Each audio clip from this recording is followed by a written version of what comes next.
নমস্কার বন্ধুরা, কিভাবে পাকা কুমড়া চিংড়ি মাছ দিয়ে রান্না করতে হয়।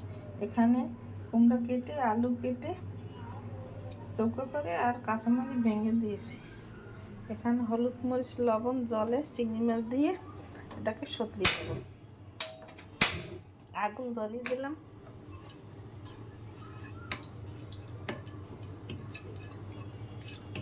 দু মিনিট পর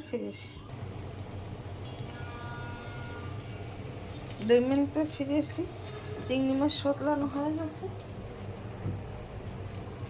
কুমড়া ঢেলে দিলাম।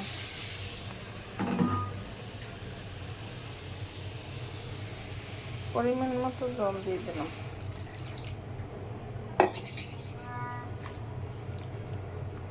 বেশি কিছু উপকরণ লাগে না, সামান্য উপকরণেই রান্না হয়ে যায়। 1 চামচ হলুদের গুঁড়ি,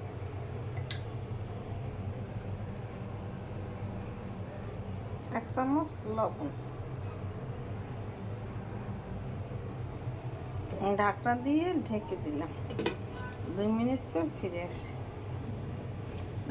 ফিরে আসি। ঢাকনা খুলে দিলাম। এখন স্বাদের জন্য 1 চামচ চিনি দিয়ে দিলাম। আধা চামচের কম জিরের গুঁড়ি দিয়ে দিলাম আর ধনের গুঁড়ি একটু দিয়ে দিলাম।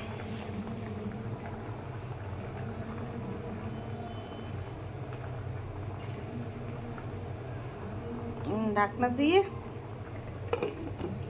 ঢেকে দিলাম। এখানে আমি ফ্রাই প্যান দিয়েছি আর এক চুলা ধরিয়ে দিলাম।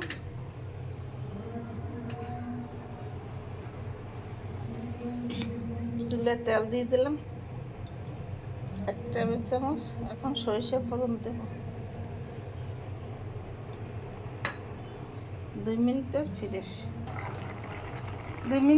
এসেছি। আপনার কুমড়ো আলু সেদ্ধ হয়ে গেছে। এখন তেল ফোড়ন দিয়ে দিতেছি।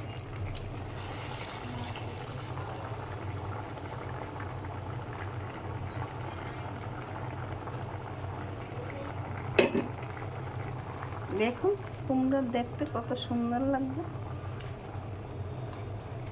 আমার কুমড়ো তরকারি রান্না হয়ে গেছে, একটু পরে নামিয়ে নেব। 2 মিনিট পর ফিরে আসছি। দেখুন কত সুন্দর কুমড়োর তরকারি রান্না হয়েছে। হালকা মশলায় রান্না হয়ে গেছে, খেতে অনেক সুস্বাদু লাগবে। আপনারা এরকম ঘরে তৈরি করে খেয়ে দেখবেন, খেতে অনেক সুস্বাদু লাগবে। নতুন নতুন ভিডিও পেতে আমার চ্যানেলটিকে সাবস্ক্রাইব করে লাইক কমেন্ট শেয়ার করে পাশে থাকুন। ধন্যবাদ। Thank you.